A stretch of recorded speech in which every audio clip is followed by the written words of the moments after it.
Okay, we finally got Kallen back, and Kallen in the finale. I mean, I wish we got her sooner, but man, I'm glad we finally got her. It looks like she went through a second puberty during the time skip. I don't know what's going on with Kallen, but I like it. But anyways, we got the finale of Geass. We got a lot to get into here. Um, this episode, I mean, it really kind of, be honest, kind of sucked for a finale. It was rushed. We got so many unanswered questions. But the animators, they really went all out for this episode. There's lasers going everywhere. I mean, I'm sure this cost a ton to do. So, animators, they deserve their props. Writers, not so much. The story kind of, still has some major plot holes. I shouldn't even say kind of, it does.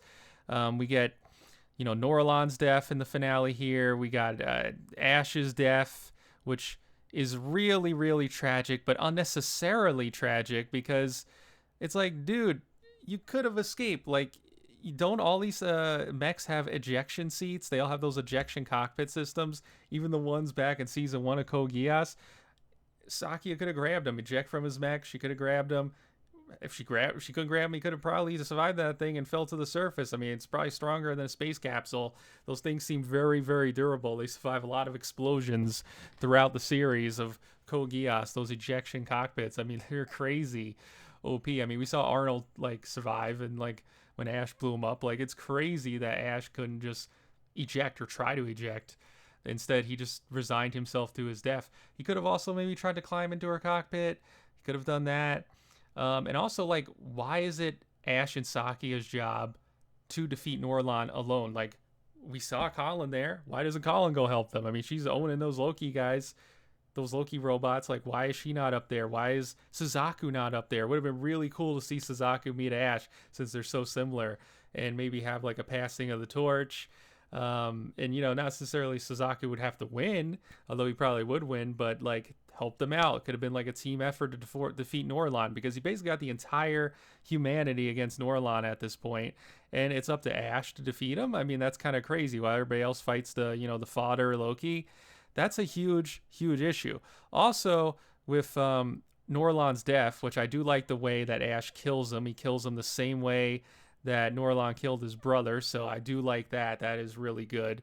But we never really get Norlan's backstory. Why did Norlan do this? We just know that he's disgusted with humanity, but why?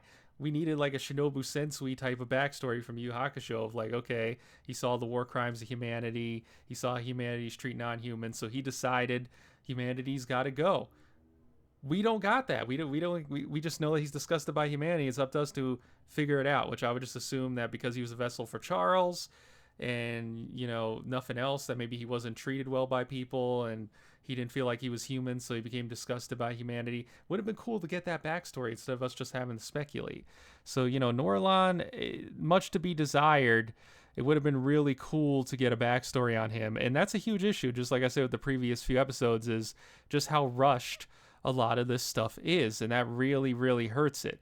Also, for some reason, at the end, after Ash makes this huge sacrifice, we get a little bit of a time skip, and we see Sakia, and we got Haruka at the grave of her mother, and Sakia is now the Empress, and she uses her Geass on herself, so she doesn't talk anymore because she's like super guilty, and she's also like, we see her at like, it looks like Ash's grave, putting flowers on the grave. She's got his cats, and she's like, all the things you left behind. It just is very kind of like depressing ending, and it feels kind of unnecessarily tragic. It kind of reminds me of Guilty Crown's ending for the old anime fans, where it was just like unnecessarily tragic to try to leave an impact at the end, where both the MC loses their love interest, becomes their lost love at the end in order to defeat the villain, and unnecessary way. I would say, and this seems even more unnecessary because it just feels like there's so many ways Ash could have survived. I mean, the most obvious one is, why didn't anybody help them out? Like,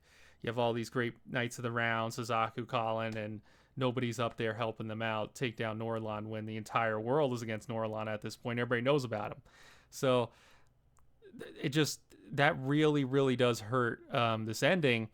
And also, I don't know why Sakia became the Emperor, because her sister, or body double, who just happens to look like her, Sakura, she was doing such a good job as Emperor. I know why they didn't keep her as Emperor. She Also, like, I would have liked to see more of like them together, Sakia and her body double, because we don't really know a lot about them. Why do they look exactly the same? Is it really just a coincidence? Are they sisters? Um, and remember Sakia, like the whole point of the series early on was for her to free her body double who got captured by Neo Britannia. We really don't get to see a lot of them, together at the end. Instead, just her with Ash's cats, who are massive. I mean, I don't know what they're feeding these cats. I mean, some Garfields. I mean, these are some massive, massive kitty cats. But anyways, for the good, I'll try to say what was good again. The animation, fantastic. The voice acting, fantastic. The battles, fantastic. The soundtrack, fantastic. The running soundtrack. I still go on YouTube. I'll listen to that. I mean, it was great. The running in my head. I mean, there's amazing. The fan service, fantastic. But yeah, I mean, Ash, honestly, he's probably one of the most tragic characters in the series. He basically dies a kissless virgin. The guy doesn't even get the kiss, the love of his life. He's got the hottest woman besides KALLEN in the whole franchise that's in love with him, and he doesn't even get to hold her hand at the end. He dies. Like, that is just very, very brutal in a way that was kind of unnecessary.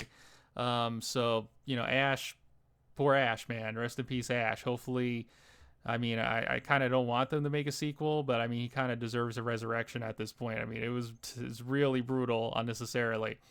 Also, we find out where I did the reason we don't get Schneisel, he doesn't appear, because we see like Cornelia once again, rebuilding things, managing Britannia. The reason for that is because Schneisel's voice actor apparently died. So that's why he was in the movie, but he wasn't in this because he died in between this movie and between this new series. So they didn't want to like get a new voice actor, so they decided not to show him. So that's why Cornelia is the one running the show in this new franchise. I mean, this new series. I don't think it's gonna get season 2, but that's why he's not in there. But still, that's a big plot hole because Schneisel should be here, and Schneisel's another dude that should have defeated Norlan pretty easily. I mean, the Emperor was freaking afraid of Schneisel, okay? Like, Schneisel almost beat Lelouch. Like, the dude's a tactical genius.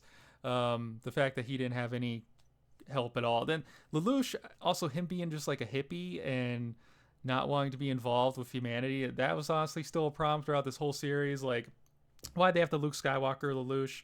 Lelouch, his whole point of doing what he did was so humanity could be protected and continue. Okay, he got all of humanity to hate him and sacrificed his life and passed the torch to Suzaku, which where's Suzaku fighting Norlan here, so that humanity could be united and Suzaku could be like the protector. And I mean, Suzaku really dropped the ball here.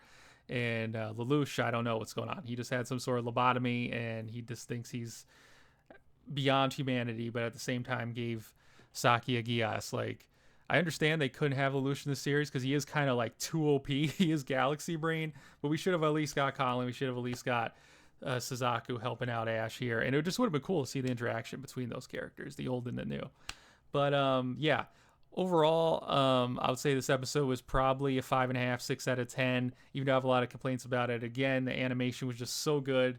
I feel bad giving it lower than a 6. Honestly, 5.5 is maybe the lowest I could go. And the soundtrack was amazing. And honestly, even though it was an unnecessarily tragic end, it does leave an impact. I mean, that's why they did it, because it does leave an impact. You're like, wow, Ash is dead. It just feels like it was kind of unnecessary. Will this series get a sequel? We'll see. I mean, it probably got pretty good ratings, so maybe they'll do something. Who knows? There's a bunch of other manga stuff they're going to have to adapt, but a lot of that involves Schneisel. So, again, if they, they don't get a replacement for Schneisel, I don't know what they're going to do on that. Would have been cool, like I said, to get more of a Norlan backstory. But yeah, overall, it was a fun ride, but the ending was just a little bit disappointing. But yeah, that was my review. Gonna have some more reviews out later for some other stuff. Don't forget to follow. Don't forget to like. It is greatly appreciated. And peace out.